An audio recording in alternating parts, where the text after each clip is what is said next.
Previous topic में हम लोगों ने cost of preference share topic complete कर दिया है, जिसमें redeemable and irredeemable preference share को कि कैसे कॉस्ट निकाली जाएगी वो हमने सॉल्व करवाए थे, जिसके कुछ न्यूमेरिकल प्रॉब्लम्स भी हमने सॉल्व करवाई थी। अब हम आते हैं next and most important topic, cost of equity share capital. तो इस वीडियो में पूरे कॉन्सेप्ट को एक्सप्लेन करने जा रहे हैं हम आपको, cost of equity share capital, और उसके मेथड्स जो होते हैं cost of equity share capital निकालने के, जिसमें आपके मोस्ट ऑफ द बुक्स में 3 मेथड दिए हैं। हम आपको टोटल 5 मेथड्स बताएंगे जो सीए इंटर की सिलेबस में दिए हुए हैं। तो चलिए हम स्टार्ट करते हैं। पहले थ्योरी बेस समझते हैं क्या है, फिर नेक्स्ट वीडियो से हम प्रैक्टिकल प्रॉब्लम सॉल्व करके आपको समझाएंगे। तो यहां पे पहला आपको समझना जरूरी है कि इक्विटी शेयर क्या होते हैं। इक्विटी शेयर 2 तरह के शेयर्स होते हैं, equity shares and preference share. Equity share वो हैं जो ओनर है कंपनी के। अगर मेरे पास 5% इक्विटी शेयर है तो I am 5% owner of the company. Equity share में लोग इन्वेस्ट क्यों करते हैं? इक्विटी शेयर में इन्वेस्ट करने का 2 रीजन होता है। एक तो डिविडेंड रिसीव करना, जो कंपनी का प्रॉफिट हुआ उसमें से जो हिस्सा शेयर होल्डर को दिया जाता है, दैट इज डिविडेंड रिसीव करना, और मार्केट में उस शेयर की वैल्यू का इंक्रीज होना। तो ये 2 रीजन से इक्विटी शेयर्स में लोग इन्वेस्ट करते हैं। तो इन्हीं 2 की जो एक्सपेक्टेशंस अराइज हुई हैं, सपोज मैं इन्वेस्टर हूं, किसी कंपनी में इन्वेस्ट कर दिया मैंने, तो मेरी एक्सपेक्टेशन कंपनी से क्या है कि प्रॉफिट हो तो डिविडेंड मिले मुझे, और जिस रेट पे मैंने शेयर खरीदा था वो बढ़ता रहे। 2 एक्सपेक्टेशन है। तो इन्हीं 2 एक्सपेक्टेशन को हम कॉस्ट कह सकते हैं। कंपनी के लिए मेरे ऊपर लायबिलिटी क्या है? कंपनी की मेरे ऊपर लायबिलिटी है कि वो मुझे डिविडेंड देता रहे और मार्केट वैल्यू अपनी कंपनी की इंक्रीज करता रहे, बढ़ाता रहे, प्रॉफिट अच्छा जनरेट करता रहे। तो यही 2 जो एक्सपेक्टेशन है, इसी एक्सपेक्टेशन को हम निकालते हैं, जिसको हम कहते हैं cost of equity share capital. कैसे निकलेगा? तो हम चलिए थ्योरी से स्टार्ट करते हैं। Cost of equity share capital. Equity shares are treated as variable dividend securities and there is no legal obligation to pay dividend on them as well as the rate of dividend is not predetermined. देखिए, preference share जब हमने पढ़ाया था उसमें 8% preference share, 9% preference share लिख कर दिया था। इसका मतलब है कि उस पे कितना डिविडेंड पे किया जाएगा वो फिक्स्ड है। इक्विटी शेयर पे ऐसा नहीं है। Equity share annual general meeting में डिसाइड करता है कि कितना डिविडेंड देना है, देना भी है कि नहीं देना है। इसलिए टर्म यहां यूज किया गया है वेरिएबल। देखिए, वेरिएबल डिविडेंड कभी दिया जाएगा, कभी कम दिया जाएगा, कभी ज्यादा दिया जाएगा, या डिविडेंड दिया ही नहीं जाएगा। और ना ही कंपनी के ऊपर लीगल ऑब्लिगेशन है कि डिविडेंड दीजिए इक्विटी शेयर होल्डर को। वो डिसाइड करेगा, कंपनी का मैनेजमेंट और डायरेक्टर्स डिसाइड करेंगे, वोटिंग कराएंगे, वोटिंग के अकॉर्डिंग बेसिस पे डिसाइड होगा कि डिविडेंड देना है कि नहीं। तो यहां पे हो गया हमारा no legal obligation to pay dividend on them as well as the rate of dividend. Rate of dividend भी कोई प्री डिफाइंड नहीं होता है। This makes the calculation of cost of equity more difficult task. देखिए, बाकी सब में हमने पहले से हमें पता था कि 8% डिविडेंड जाएगा, डिबेंचर्स पे इतना % इंटरेस्ट पे किया जाएगा। इक्विटी में तो प्री डिटरमाइंड है ही नहीं इंटरेस्ट, तो हमें इसका कैलकुलेशन निकालना पड़ता है, जो एक डिफिकल्ट टास्क बन जाता है, क्योंकि हमें कॉस्ट तो पता ही नहीं है ना कि कितना डिविडेंड जाएगा। तो ये तो सिचुएशन के अकॉर्डिंग डिपेंड करेगा ना कि कितना जाएगा आपकी, तो हमको कैलकुलेट करना पड़ेगा। तो ये थोड़ा टिपिकल टास्क बन जाता है। Since the payment of dividend on equity shares is not legally binding and the rate of dividend is not pre determined, some expert hold the opinion that equity share capital does not carry any cost। अब यहां पे देखिए, एक बोल दिया कि cost हमें पता नहीं है कितनी है, तो कुछ इक्विटी जो cost of equity share capital है, कुछ लोग कहते हैं कि इस पे कोई कॉस्ट नहीं है, क्योंकि कोई प्री डिटरमाइंड तो है नहीं, ना ही लीगल ऑब्लिगेशन है कि हमें इक्विटी शेयर को ये देना ही है। तो कुछ लोग कहते हैं कि इस पे कोई कॉस्ट नहीं है, मतलब ये फ्री ऑफ कॉस्ट है। लेकिन ऐसा नहीं है। रियलिटी में जब इक्विटी शेयर का आईपीओ लेकर आते हैं हम लोग, जब आईपीओ आता है तो हमें फ्लोटेशन चार्जेस देने होते हैं, डिविडेंड भी बाय चांस कभी कभी कंपनी दे ही देती है, या और भी एक्सपेंसेस होते हैं इक्विटी शेयर को इश्यू करने के लिए, तो हमको निकालना पड़ता ही है cost of equity share capital. Equity share holder invest their fund in equity share with expectation of getting dividend from the company. अभी मैंने आपको बताया इक्विटी शेयर कंपनी में क्यों इन्वेस्ट करते हैं, क्योंकि उनकी एक्सपेक्टेशन है कि उनको डिविडेंड मिलेगा। एक दूसरी एक्सपेक्टेशन है कि उनके शेयर्स की वैल्यू बढ़ेगी। तो ये तो एक इंट्रोडक्शन हुआ।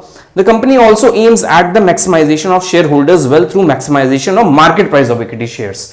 अभी मैंने आपको 2 रीजन बताए थे जिसमें डिविडेंड था, और ये दूसरी लाइन जो है ये बता रही है कि कंपनी की वेल्थ को इंक्रीज करना। शेयर होल्डर्स की वेल्थ क्या है? शेयर्स की वैल्यू बढ़ना। तो 2 रीजन यहां पे इन्होंने बता दिए। If the company does not पे dividend, it will have adverse effect on the market price of the share because market price is governed by returns expected by the shareholder on their funds invested in equity share. अगर company dividend नहीं देती है तो हमारे shares पे क्या effect पड़ेगा? जो शेयर होल्डर ने कंपनी में इन्वेस्ट किया होगा उसकी एक्सपेक्टेशन होगी कंपनी डिविडेंड देगी, अब नहीं दे रही है तो इन्वेस्टर शेयर को सेल करके निकल जाएगा।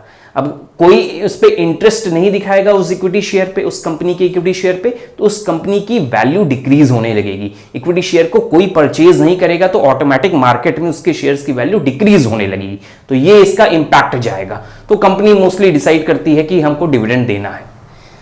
तो ये तो हो गया हमारा एक इंट्रोडक्शन। अब आगे देखते हैं क्या है। Thus we find that equity share capital is not costless.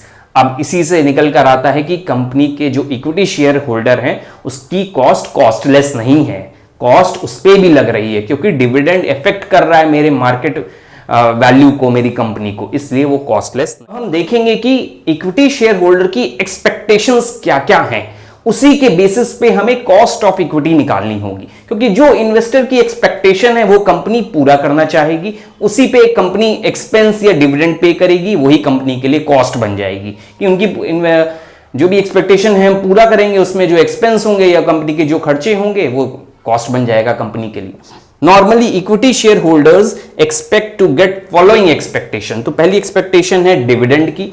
A certain amount of dividend per share will be available each year. हर साल कंपनी को कुछ amount of dividend per share देना चाहिए, ये पहली expectation. Earning per share will continue to rise regularly over the period. Company का जो net profit होता है उसको जब हम नंबर ऑफ इक्विटी शेयर से डिवाइड कर देते हैं, अब यहां पे हमने बताया earning per share, EPS is equal to net profit after tax upon outstanding equity share।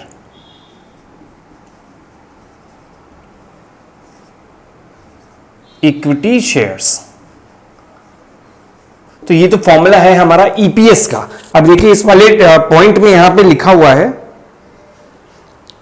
कि earning per share will continue to rise regularly over period. जो हमारे इक्विटी शेयर होल्डर हैं उनकी एक्सपेक्टेशन है कि उनका अगर सपोज डिविडेंड नहीं दे रही है कंपनी तो उनका ईपीएस कम से कम बढ़ता जाए।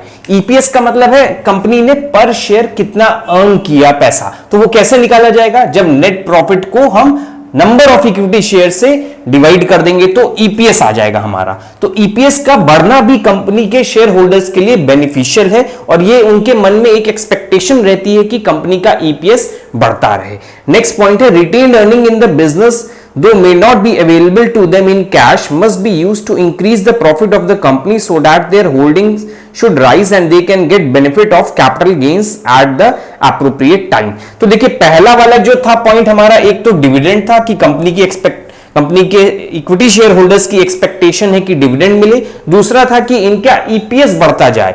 ईपीएस का मतलब ये जो अभी हमने आपको बताया कि नेट प्रॉफिट बढ़ेगा तो ईपीएस भी बढ़ेगा। तीसरी एक्सपेक्टेशन है कि जो रिटेन्ड अर्निंग, ईपीएस हमने आपको बताया कि earning per share suppose company ने 5 रुपीज की और कंपनी ने 5 रुपीज में से अपनी एनुअल जनरल मीटिंग में डिसाइड किया कि 3 रुपीज एज अ डिविडेंड दे देना है, तो कंपनी के पास 2 रुपीज तब भी तो बच गया ना। ये जो 2 रुपीज जो बचा कंपनी का, ये कहां चला जाएगा? रिटेन्ड अर्निंग्स में। रिटेन्ड अर्निंग्स, अब ये रिटेन्ड अर्निंग्स का कंपनी क्या कर सकती है? इसको कहीं और फिर से इन्वेस्ट कर सकती है और उससे भी रिटर्न अर्न कर सकती है। अगर रिटर्न अर्न करेगी तो प्रॉफिट फिर बढ़ेगा, कंपनी का प्रॉफिट बढ़ेगा तो ईपीएस इनडायरेक्टली बढ़ ही जाएगा। तो कंपनी की जो थर्ड एक्सपेक्टेशन है वो है कि कंपनी अगर डिविडेंड की तरह अपने ईपीएस को नहीं दे रही है, बचा ले रही है अगर पैसा, तो वो रिटेन अर्निंग में जाएगा और उस रिटेन अर्निंग से कंपनी के शेयर होल्डर को तो कुछ नहीं मिलने वाला, क्योंकि ये कंपनी के पास कैश के फॉर्म में रखा रहेगा, देगी नहीं कंपनी। तो इस रिटेन अर्निंग पे भी कुछ काम किया जाए, इक्विटी शेयर होल्डर की ये एक्सपेक्टेशन है। तो इस पे क्या काम करेगी? इसमें हो सकता है कि बिजनेस को एक्सपैंड करे जिससे रिटर्न आए, या फिर इसको कहीं और इन्वेस्ट कर दे किसी कंपनी में जिससे रिटर्न आए। तो थर्ड जो एक्सपेक्टेशन है इक्विटी शेयर होल्डर की कि रिटेन्ड अर्निंग अगर कंपनी नहीं दे रही है इक्विटी शेयर होल्डर को तो उससे भी कुछ अर्न करने का सोचे, तो वही चीज यहां दी गई है। अब अर्न करने का सोचे कि कंपनी इसको फिर से कहीं इन्वेस्ट करेगी तो मार्केट में कंपनी के शेयर की कुछ वैल्यू होगी, सपोज 100 रुपीज वैल्यू है। जब ये बिजनेस और इन्वेस्ट करेगी अपने रिटेन्ड अर्निंग को तो कंपनी में मार्केट कैपिटलाइजेशन इंप्रूव होगा और बढ़ेगा। इंप्रूव नहीं कहेंगे हम वर्ड यूज करते हैं कैपिटल केपेक्स, कैपिटल एक्सपेंडिचर। जब कंपनी इस रिटेन अर्निंग को फिर से इन्वेस्ट करेगी, अपना बिजनेस डाइवर्सिफाई करेगी, तो कैपिटल एक्सपेंडिचर करेगी। कैपिटल एक्सपेंडिचर करेगी तो कंपनी की एसेट बढ़ेगी, एसेट बढ़ेगी तो कंपनी की वैल्यू बढ़ेगी, वैल्यू बढ़ेगी तो कंपनी के शेयर्स की वैल्यू भी बढ़ेगी। शेयर्स की वैल्यू बढ़ेगी तो इक्विटी शेयर होल्डर को गेन होगा। सपोज किसी इक्विटी शेयर होल्डर ने 100 रुपीज पे शेयर परचेज किया है, अब जब रिटेन अर्निंग को फिर से इन्वेस्ट करेगी तो कंपनी के शेयर्स, कंपनी की मार्केट वैल्यू बढ़ेगी एसेट बढ़ने की वजह से, जिससे मार्केट में शेयर्स की भी वैल्यू बढ़ना स्टार्ट हो जाएगी। शेयर्स की वैल्यू बढ़ेगी तो 100 से सपोज 120 आ गया, तो 20 रुपीज का जो है इक्विटी शेयर होल्डर को गेन होगा, जिसको कैपिटल गेन कहते हैं। ये जो 20 का गेन हुआ, मोस्ट ऑफ द हमने देखा यूट्यूबर जो है बोलते हैं प्रॉफिट हो गया। ये प्रॉफिट नहीं है, ये गलत वर्ड यूज करते हैं। जो करेक्ट वर्ड है कैपिटल गेन हो जाना। तो कैपिटल गेन का भी बेनिफिट इक्विटी शेयर होल्डर उठाना चाहेंगे रिटेन अर्निंग के थ्रू। तो हमारी 3 एक्सपेक्टेशन कंप्लीट हो गई। एक चीज और हम बता देते हैं कि वैल्यू कैसे निकाली जाती है शेयर्स की। तो शेयर्स की वैल्यू कैसे निकलती है?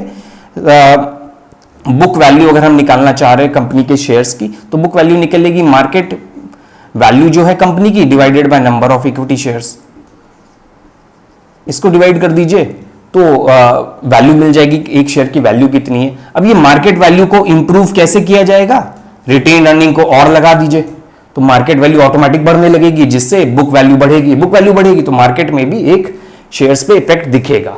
तो ये तो हो गई हमारी 3 एक्सपेक्टेशन जो कंपनी के शेयर होल्डर्स एक्सपेक्ट कर रहे हैं, जो कॉस्ट का पार्ट बनता जा रहा है। For getting all these expectations, they intend a minimum rate of dividend and a company has to earn at least as much profit as to meet the minimum rate.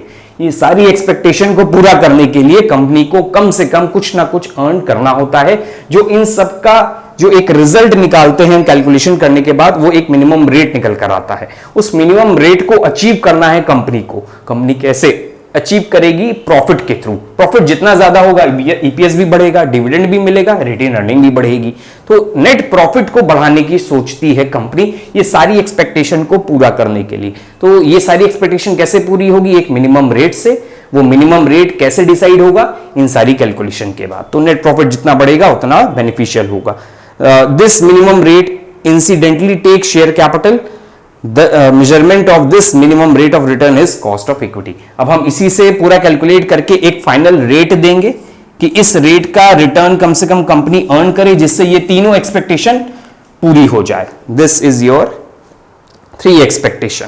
अब हम आते हैं कि ये सारी एक्सपेक्टेशन के लिए एक रेट निकालना होगा, जो हमने कॉस्ट ऑफ कैपिटल बताया। तो वो रेट कैसे निकाला जाएगा? इसके ओवरऑल 5 मेथड्स हैं। तो एक एक मेथड का हम नेम देखते हैं, फिर हम एक एक मेथड को, कॉन्सेप्ट को एक्सप्लेन करेंगे फॉर्मूले के साथ और क्वेश्चंस भी सॉल्व करवाएंगे। तो पहला मेथड है डिविडेंड प्राइस अप्रोच या अर्निंग प्राइस अप्रोच है। थर्ड है growth approach, realized yield approach, capital asset pricing model. ये 5 मेथड से हम इस रेट को निकालकर दिखाएंगे cost of equity share capital की। तो ये तो हो गया हमारा पूरा concept, what is cost of equity share capital. एक रिकैप कर लेते हैं कि हमने cost of equity share capital में किन 3 पॉइंट का ध्यान रखना है। सबसे पहला पॉइंट था हमारा डिविडेंड। डिविडेंड को निकालना होगा या देखना होगा क्वेश्चन में कितना डिविडेंड पे कर रही है कंपनी। एक डिविडेंड हो गया। दूसरा हो गया हमारा ईपीएस को ध्यान में रखना होगा। और तीसरा है जो हमने रिटेन अर्निंग्स बताया। रिटेन अर्निंग मतलब मार्केट में जो कंपनी की शेयर वैल्यू पे जो इफेक्ट दे रही थी उसका इफेक्ट देना है। तो ये तीनों एक्सपेक्टेशन को हमें ध्यान में रख के cost of equity share capital पढ़ना है। नेक्स्ट वीडियो से हम सारे 5 मेथड्स को हम समझाएंगे कि करके और न्यूमेरिकल प्रॉब्लम्स भी सॉल्व कराएंगे।